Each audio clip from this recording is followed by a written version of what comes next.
Hello students, welcome to our online class.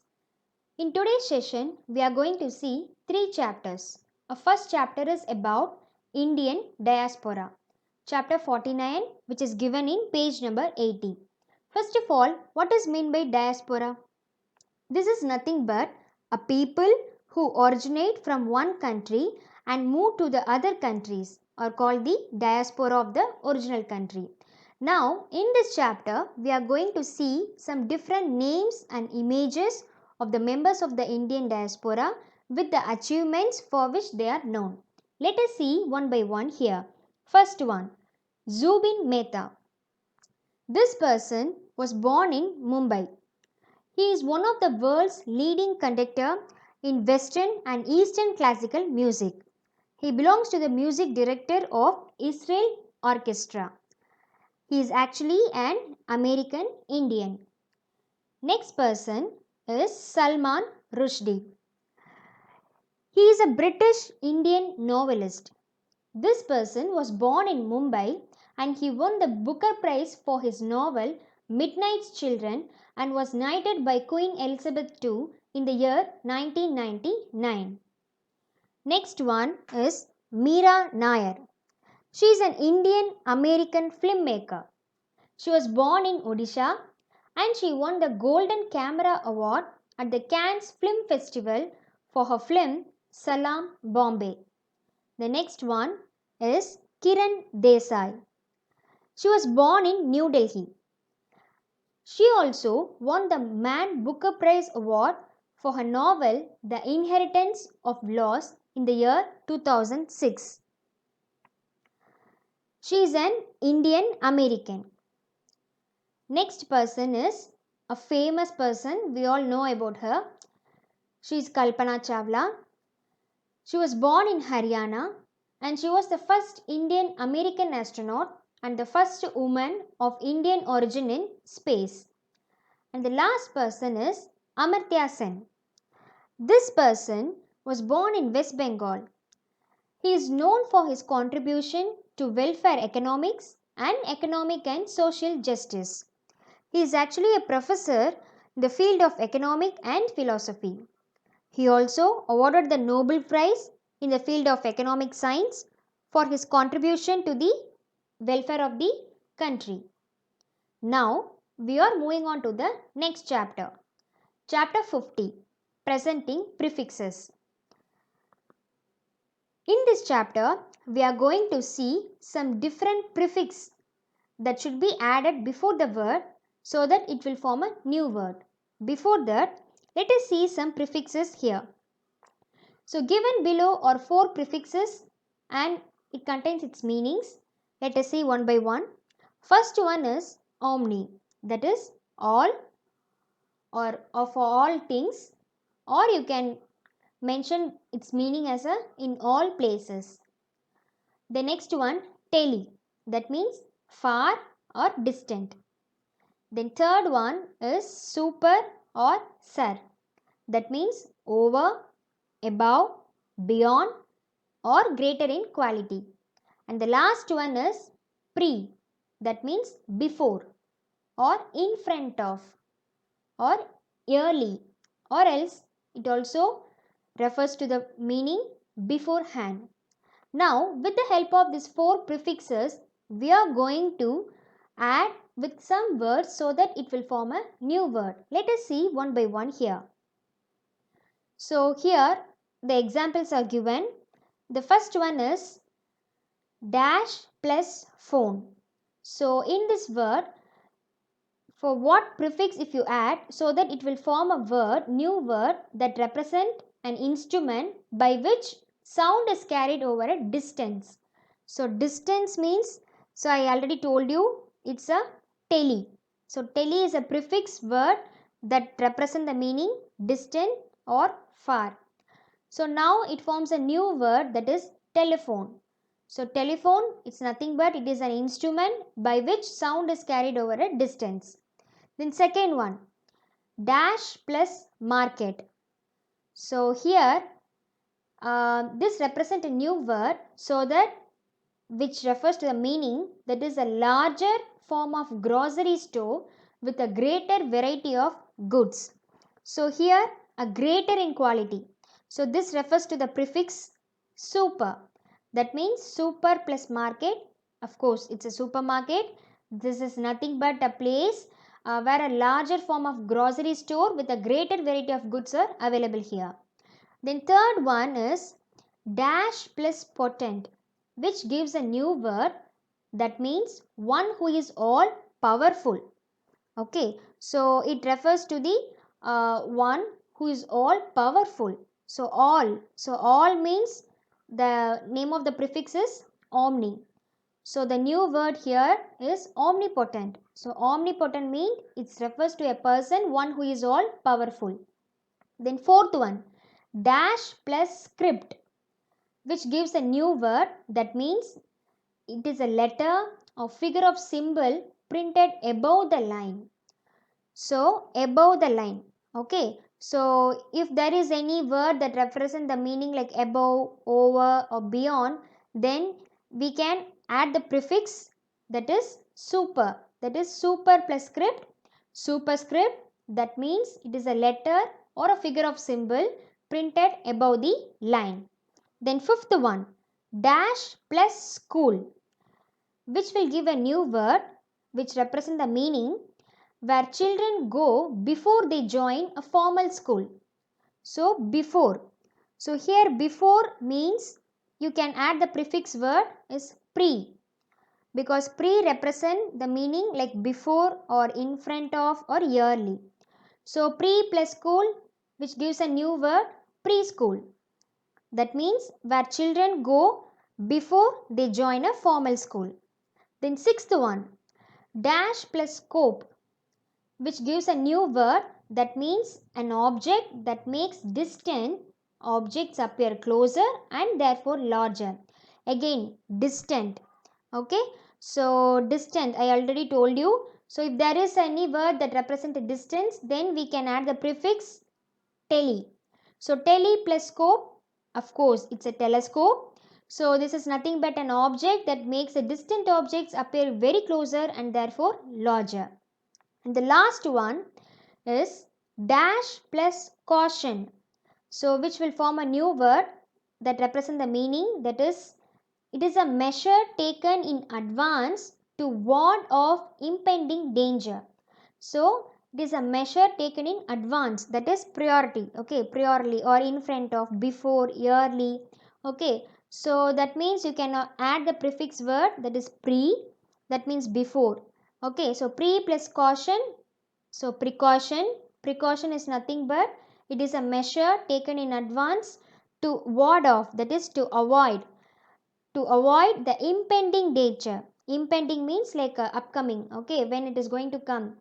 Okay, so what is going to come? So you can take some measure in advance to avoid some danger which is going to happen before itself. So that is called a precaution. So here we have added some prefix words so that it will form a new word. Also we have seen its corresponding meaning. And your whiz fact, the word prefix.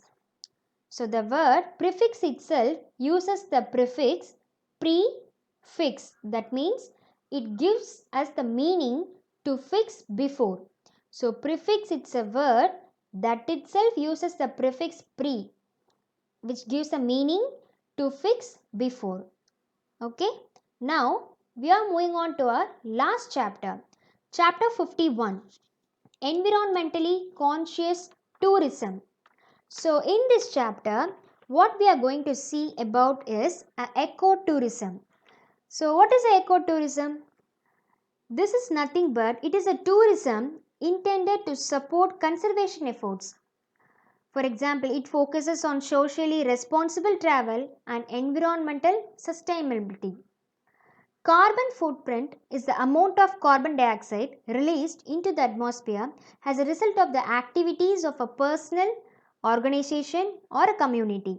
So, ecotourism seeks to reduce carbon footprints of all tourists. So, in this chapter, what we are going to do is they have given us some various options from which we have to choose the most environmentally responsible one. So, let us see one by one here. First one, when you pack to go on vacation, you carry what you will carry. So they are giving you some three options. So option A is whether you will carry a lots of luggage because you like having your things with you. Or second option, exactly enough clothes for your 2 week vacation. And the third option is a few tops and bottoms that you can mix and match which are easy to wash and dry. So in this three option, you have to choose the correct one so that it should not affect our environment, because we are under the responsible for making our environment without making any pollution. So we have to choose the right option.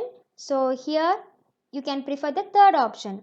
So when you go to an vacation, when you pack to go on a vacation, you carry a few tops and bottoms that you can mix and match which are easy to wash and dry. Then second one, when you leave your hotel room to go sightseeing, you switch off option A, all the lights and the AC. Option B, all electrical equipment and hang a do not disturb sign so that your sheets and towels are not changed. And the last option is all electrical equipment. So now what you will do when you leave your hotel room to go for sightseeing, whether you will switch off all the lights and AC or all electrical equipment and hang a do not disturb sign so that your sheets and towels are not changed, or whether you will switch off all the electrical equipment. So here you can prefer to choose the option B, because if you just switch off all the electrical equipment also by hanging a do not disturb sign so that your sheets and towels are not changed. Then third one, you see many brochures to a number of tourist spots. Now what you will do? Whether you will take a copy of each one that interests you and return it when you have visited the site, or whether you will take a few and leave them scattered at various places you visit, or whether you will grab as many as you can because you don't want to run short. So here the correct option you can go is option A. Yes, you can take a copy of each one that interests you and you can return it when you have visited the site. Then fourth one, every morning as you leave your hotel room, what you will do? So every morning as you leave your hotel room, whether you have a quick shower or you have a long 30-minute shower, or you will soak in the tub followed by a quick shower. So absolutely you can go to an option A. You can have a quick shower. Then fifth one, while going for eating, if you eat, okay, so what food you will prefer? Option A, packaged branded food. Option B, local food served at various eateries, that is nothing but hotels. Option 3, exotic food, that is an attractive food prepared by using an endangered species as ingredients. So which option you will choose for having your food? So here you can choose the option B. You eat local food served at various eateries. Then sixth one, at tourist spots, what you will do? Whether you will scratch your name on trees or buildings because you want to leave proof that you visited the place, or whether you carry samples of leaves, flowers and fruit from trees, hair and feathers from birds and animals or souvenirs, or whether you will take a pictures where permitted to remember your trip. So exactly your right choice to select is option C. You can take some pictures where permitted to remember your trip. Then seventh one, when you shop, you look for what? Whether you will look for exotic, unusual items because you want to have one before they are no longer available in the world, or whether you look for trinkets. So trinkets is nothing but a small pieces of jewelry that is not valuable, that is this is not that much a very expensive one, it is just a cheap ring, um, or an inexpensive necklace or something. Okay, so this is actually a small pieces of jewelry that is not expense, so that is called a trinkets. So whether you will look for a trinkets made by the locals, using a local materials available in plenty, or whether you will look for a beautifully wrapped packaged goods to give as a gifts. So while going for shopping, we can prefer to choose the option B, trinkets made by the locals using local materials available in plenty, so that you can save your money instead of wasting your savings, or instead of buying some expensive ones. Okay, then eighth one, the goal of your vacation is what?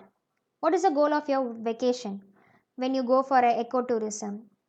So whether it is about like to experience a place as it is in all its natural beauty, or to collect unusual things as proof that you visited the place, or to leave proof wherever you go so that you visited the place.